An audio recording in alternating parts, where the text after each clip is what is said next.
They say every family has a favorite. In mine, it wasn't even a secret. My brother Tommy, the golden child, the pride of the family, the one who could do no wrong, walked on water, as far as my dad was concerned. Me, I was the ghost in the corner, the afterthought, the kid they had when the story was already written. I'm 27 now, the youngest of 5, living in an apartment with 2 roommates and trying to rebuild what's left of myself. I never planned to tell this story, but something broke inside me recently, and I realized I need to get this out. I need to know if I was right, or if I just finally snapped. Let me rewind. My siblings and I weren't close. Not really. 3 older sisters, 2 of them in Canada living their picture-perfect married lives. The youngest sister still lives nearby, works across town. But it's Tommy who this story revolves around. 5 years older than me, my brother, my bully, my tormentor from as early as I can remember. Tommy made it his life's mission to humiliate me. He wasn't content just being Dad's favorite. He needed to make sure I knew I'd never measure up. When I was 15.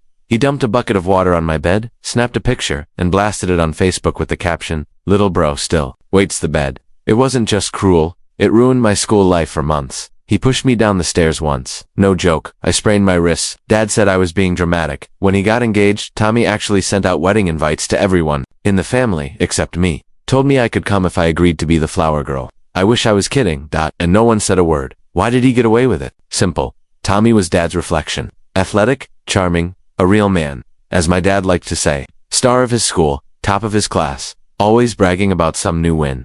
Me, I played tennis.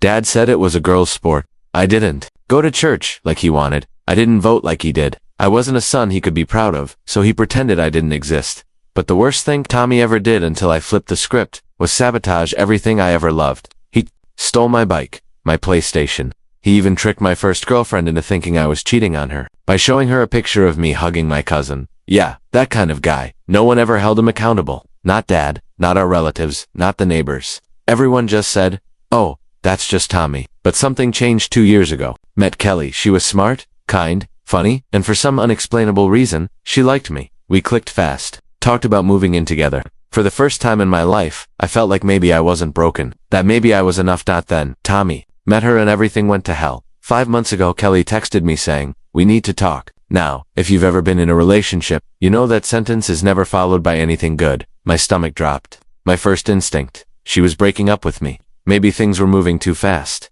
Maybe she got bored. But what she said instead made my blood run cold and then boil with rage.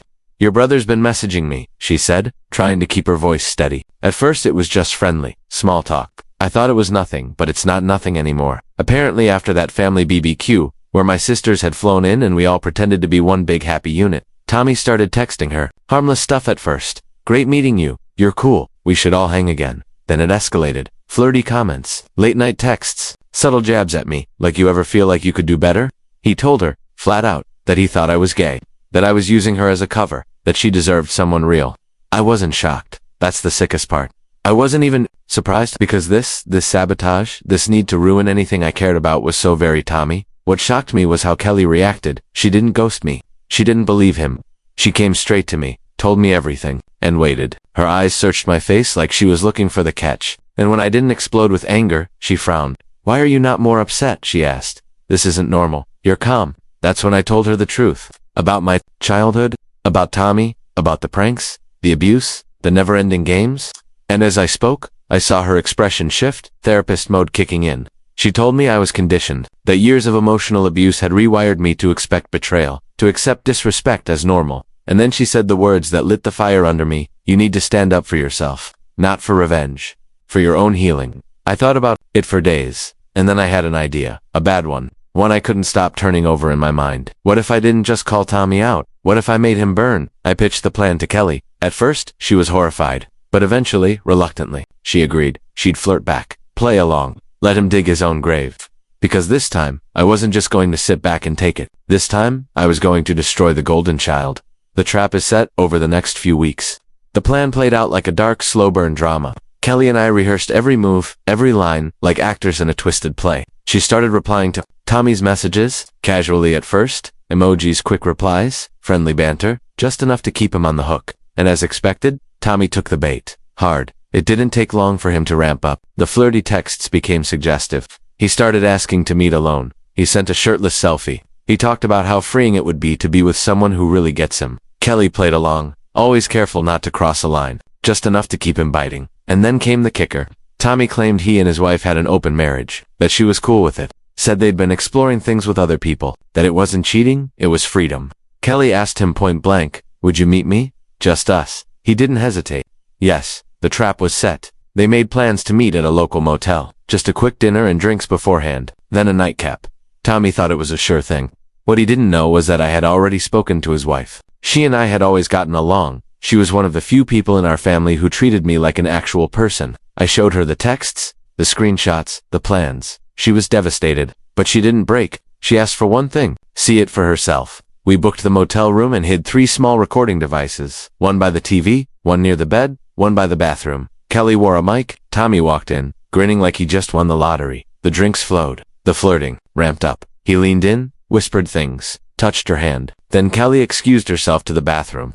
That's when we walked in, me, his wife. Both of us staring at him as he stood frozen, shirt half unbuttoned, eyes wide with panic. He didn't say a word, until he did. "What the hell is this?" "Reality," I said. He stumbled over excuses, tried to lie, to twist, to minimize. His wife, she just stared, then laughed. This bitter, hollow laugh, I'll never forget. She walked out, I followed. Kelly came next. Tommy stayed behind, alone, stripped of his smugness, his power, his mask. What happened after the motel sting wasn't loud. It was quiet, surgical, brutal in its precision. Tommy's wife filed for divorce the next day. No fights, no screaming matches, just cold, clear paperwork.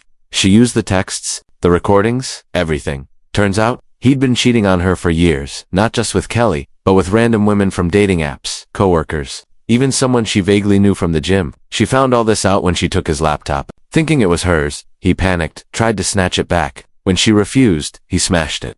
That just made her more suspicious. She took the hard drive to a recovery tech, and what they found? Hundreds of deleted images, screenshots, nude selfies from women he'd been seeing. It was disgusting, and it sealed the deal. She got the house, half his assets, and peace of mind. As for Tommy, he lost his job, the one he had thanks to her dad's company. Word got around fast. No one wanted to hire someone with that kind of drama attached. He moved back in with our dad. I wish I could say I felt sorry for him, that watching him unravel gave me no joy. But that would be a lie. I felt relief. Not because I ruined his life, but because he finally faced consequences. Because for once, the golden child fell, and this time, there was no one left to catch him. It had been 6 months since the motel sting, since the divorce, since the hard drive, the lawyer, the screenshots. 6 months since Tommy's perfect world collapsed like a house of cards. He went from the golden child to a cautionary tale almost overnight, and me, I moved on. Slowly, but steadily. I didn't think about him. I didn't talk about him. I focused on work, on healing, on building something with Kelly that wasn't forged in chaos. And for a while, things were quiet, until the knock. It was a Saturday afternoon. I was home alone, halfway through a bowl of cereal when I heard it. A knock, slow, deliberate, like someone trying to summon courage with every tap. I opened the door, and there he was, Tommy, standing on my front step, same face, same stance, but not the same man. He looked different, like life had finally punched back. His hair was longer, messier. He had bags under his eyes. His clothes looked like they hadn't seen an iron or a washing machine in days, and for the first time in my life, I saw it. "Shame. Can we talk?" he asked. I didn't say anything. Just leaned against the doorframe, arms crossed. He shuffled his feet. "Look, I know you hate me. I get it, but I need to say some things." "Go ahead," I said. He sighed. "I messed up. I ruined my marriage. I lost everything. And yeah, a lot of it's my fault. But, you set me up, man." I stared at him. He wasn't wrong. I had, but that didn't make him innocent. "You set yourself up?" I said. "You just didn't realize it until the cameras were rolling." He flinched, then looked down. I want to make things right." That made me laugh. Not because it was funny, but because it was absurd. Now you want to make things right after years of torment, after you tried to steal my girlfriend, after you destroyed your own wife's trust? He looked up, and for a second, I thought I saw tears.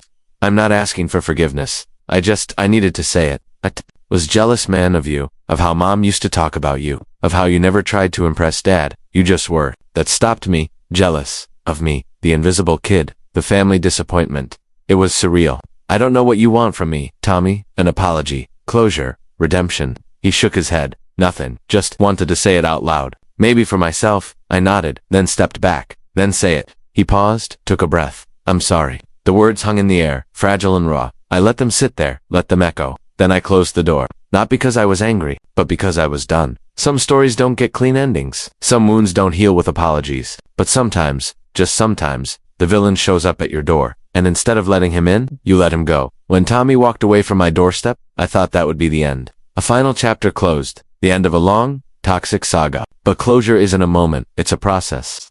And in the weeks that followed, the weight of everything that had happened didn't just disappear. It shifted, got heavier in some places, lighter in others. Kelly noticed it first. The way I'd stare off in the middle of conversations, how I'd check my phone like I was expecting some kind of message, a follow-up, a final word. You don't have to carry it anymore, she told me one night, her hand resting gently on mine. You let him go. That's enough. But was it? For years I lived under Tommy's shadow. Every choice I made or didn't make was somehow influenced by what he might say, how he might twist it, how he might use it against me. That kind of control doesn't vanish with an apology. It lingers, like smoke after a fire. My older sisters called more often, checking in, telling me they were proud, that I was strong. But even their voices sounded hesitant, like they were still waiting for the other shoe to drop, like they couldn't believe I'd really stood up to him. One night, I got a message from a number I didn't recognize. It was from Tommy's ex-wife. All it said was, "Thank you. You did what I couldn't." I stared at it for a long time. That tiny sentence said more than a dozen therapy sessions ever could. I'd broken a pattern. I'd done something no one else in the family had dared to do. I'd held the golden child accountable. But even as the dust settled, the silence grew louder. Dad didn't call. Not once. Not to yell. Not to defend Tommy. Not even to demand an explanation. Just silence. I should have expected it. He never saw me as part of the real family anyway. In his eyes, I was a footnote, a backup plan, a reminder of a wife who ran away. But the silence still hurt. Because even if you expect nothing from someone, there's still a tiny part of you that hopes you're wrong. That maybe this time, they'll surprise you. They didn't, but Kelly did. She suggested we get away for a weekend. No phones, no distractions, just us. And for the first time in months, I felt light, like the weight was finally starting to lift. We hiked. We laughed. We sat in silence without it being uncomfortable. And I realized something important. Letting go isn't about pretending the past didn't happen. It's about not letting it decide who you are anymore. I'll never forget what Tommy did, or what he tried to do. But I'm not going to let his shadow stretch into my future, not anymore. When we got back home, I deleted his number, archived the screenshots, tossed the flash drive with the motel footage. Not because I was erasing the past, but because I didn't need it to define me anymore. The story wasn't about him. It never was. It was about survival, growth, and finally, peace. It's been months since that day Tommy showed up at my door, and life has been ...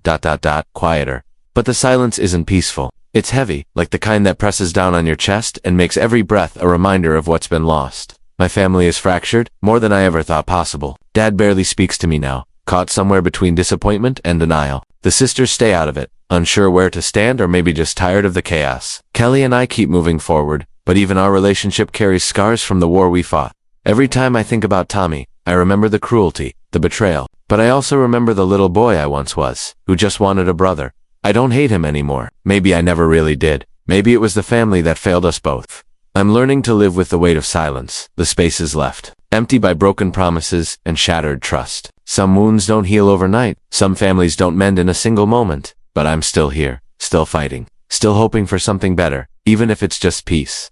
Looking back, I realize this story isn't just about revenge or betrayal. It's about survival, about finding your voice when the people who should protect you silence it. It's about breaking cycles, even when the damage feels permanent. Tommy's downfall was painful, but it taught me something vital, that I don't have to be defined by the past. I'm not the kid who got pushed down the stairs, whose name was left off wedding invites, or who had his life sabotaged. I'm the man who stood up, who fought back, who reclaimed his story. This isn't the end. It's a new beginning. One where I build my own family, one where respect isn't conditional, and love isn't a game. To anyone out there feeling invisible, unheard, or powerless, your story matters. Your pain matters. And sometimes, the hardest battles lead to the strongest victories. If this story resonated with you, please give this video a thumbs up, share it with someone who needs to hear it, and don't forget to subscribe for more real, raw, and unforgettable stories. Thanks for watching, and I'll see you in the next one.